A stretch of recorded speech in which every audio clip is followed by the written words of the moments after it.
Hello everyone, welcome to Nimbus learning powered by engineers academy. आप सबका स्वागत है निम्बस लर्निंग यूट्यूब चैनल पर।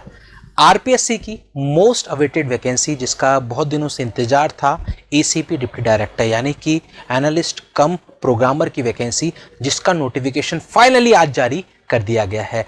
ये वैकेंसी लास्ट टाइम 2014 में इसका नोटिफिकेशन आया था और अब 10 साल बाद 2024 में इसका नोटिफिकेशन जारी किया गया है।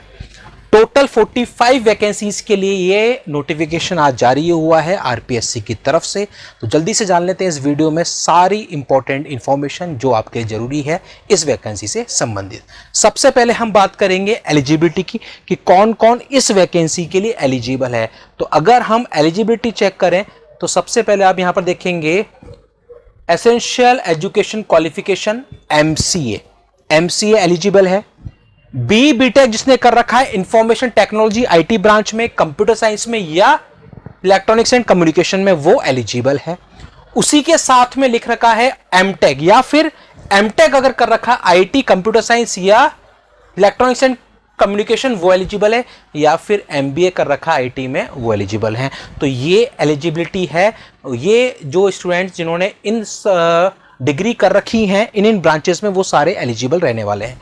उसी के साथ में एक कंडीशन दी है एंड, और नहीं है एंड है, यानी कि इस एजुकेशन क्वालिफिकेशन के साथ क्या चाहिए, 3 इयर्स का आपको पोस्ट क्वालिफिकेशन वर्क एक्सपीरियंस, यानी कि जो भी आपकी एजुकेशन क्वालिफिकेशन है उसके बाद 3 साल का आपको वर्किंग एक्सपीरियंस यहां पर देना है।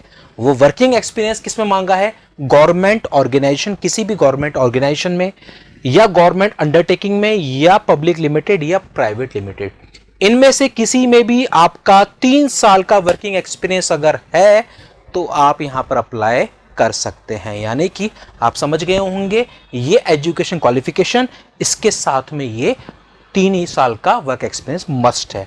उसी के साथ में वर्किंग नॉलेज ऑफ हिंदी ये आपका रहने वाला है। तो ये आपकी एसेंशियल क्वालिफिकेशन है जो इस फॉर्म को फिल करने के लिए आपको फुलफिल करनी होगी। तो यहाँ पर एक सवाल आपका जो बनता है कि सर क्या फाइनल ईयर एलिजिबल है, तो यहाँ पर साफ लिखा है कि जो आप पोस्ट देंगे, जो भी आपकी क्वालिफिकेशन देंगे, उसके बाद 3 साल का एक्सपीरियंस, तो that means final year eligible नहीं होगा, क्योंकि वहां पर फिर 3 साल का जो वर्क एक्सपीरियंस है वो आप शो नहीं कर पाएंगे। अब इसके बाद अगर हम आगे देखें, ये एज का क्राइटेरिया आपको दे रखा है। इसमें एक लाइन उन्होंने लिखी है कि 10 साल बाद ये दे रहे हैं, तो जिनकी भी एज 1 जनवरी 2025 को मैक्सिमम लिमिट टच कर रही है, मैक्सिमम लिमिट हो जा रही है, उनको 3 साल की छूट इसमें दे रहे हैं, क्योंकि 10 साल बाद ही नोटिफिकेशन आया है इसलिए। उसी के साथ में और भी ये कैटेगरी वाइज आपको दे रखी है रियायत। इसके बाद अगर हम देखें तो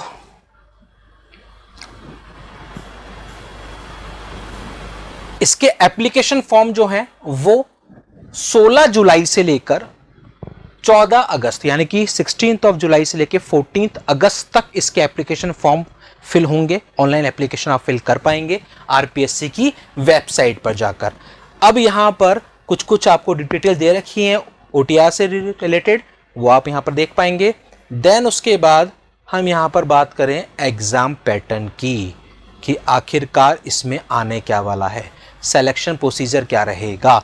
तो इस वैकेंसी का सिलेक्शन प्रोसीजर है एक एग्जाम, रिटन एग्जाम होगा जो कि आपका 200 मार्क्स का होगा। 2 पेपर होंगे, paper 1 paper 2। Paper 1 100 marks 2 hours, paper 2 100 marks 2 hours. अब पेपर 1 पेपर 2 में क्या आएगा वो भी देख लेते हैं। पेपर 1 में रहने वाला है reasoning, numerical analysis and general knowledge. General knowledge India और राजस्थान का रहने वाला है, उसी के साथ में रीजनिंग और न्यूमेरिकल एनालिसिस रहेगा। उसी पेपर 1 में डीबीएमएस रहने वाला है और उसी के साथ में data communication and computer network रहने वाला है। यानी कि ये तीनों सेक्शन आपके पेपर 1 में रहेंगे, जिसका की वेटेज 100 मार्क्स का रहेगा, 2 आवर्स का पेपर होगा। अब इसके बाद अगर हम बात करें पेपर 2 की, तो पेपर 2 में आपसे पूछा जाएगा सिस्टम एनालिसिस एंड डिजाइन और उसी के साथ में पूछा जाएगा सॉफ्टवेयर प्रोजेक्ट मैनेजमेंट। तो ये दोनों आपके पेपर 2 में रहेंगे, 100 मार्क्स का वेटेज रहेगा, 2 आवर्स का पेपर रहेगा। इस तरीके से पेपर 1 और पेपर 2 में ये पूरा सिलेबस आपका रहने वाला है, जिसके बेसिस पर सिलेक्शन किया जाएगा। यहां पर आपका कह रखा है 40% आपको मिनिमम क्वालिफिकेशन मार्क्स चाहिए होंगे। तो यहां पर ये आपकी एलिजिबिलिटी है। इंटरव्यूज वगैरह का यहां पर मेंशन नहीं है, अगर जरूरत पड़ती है तो आगे किया जा सकता है। यहां पर कुछ कुछ पॉइंट्स आपके चेंज हुए हैं जो बाकी एग्जाम्स में भी आपको देखने को मिल रहे हैं। वो सारे पॉइंट्स कि यहां पर आपको 1 2 3 4 5 ऑप्शंस आपके रहने वाले हैं। आपको 1 2 3 4 सेलेक्ट करना है। 5 ऑप्शन, अगर उनमें से कोई भी ऑप्शन नहीं है तो आपको 5 मार्क करना होगा। अगर कोई भी ऑप्शन आप टिक नहीं करते तो 1/3 नेगेटिव मार्किंग रहने वाली है। ये आपको देखना होगा क्योंकि अपकमिंग एग्जाम्स में भी ये आपको देखने को मिलेगा। तो इस तरीके से ये आरपीएससी की वैकेंसी का नोटिफिकेशन है, जिसमें मेजरली क्या क्वालिफिकेशन रहने वाली है, क्या एग्जाम पैटर्न रहने वाला है, कब से फॉर्म स्टार्ट होंगे, क्या लास्ट डेट होगी, एज की बाउंडेशन, मिनिमम क्वालिफिकेशन, ये सारा कुछ हमने जान लिया है इस वीडियो में। अगले वीडियो में मिलेंगे और भी इंफॉर्मेशन के साथ, जिसमें कि हम बात करेंगे प्रीवियस वैकेंसी का एनालिसिस और इस वैकेंसी में क्या आपको कुछ और नया मिलने वाला है, किस तरीके से आप तैयारी कर सकते हैं। तो और भी फर्दर इंफॉर्मेशन आपको मिलने वाली है इस लेटेस्ट आरपीएससी की एसीपी डिप्टी डायरेक्टर की वैकेंसी के लिए। तो बने रहिए निम्बस लर्निंग पर for the future update. Keep watching, keep learning. Nimbus learning, ये है फ्यूचर की तैयारी।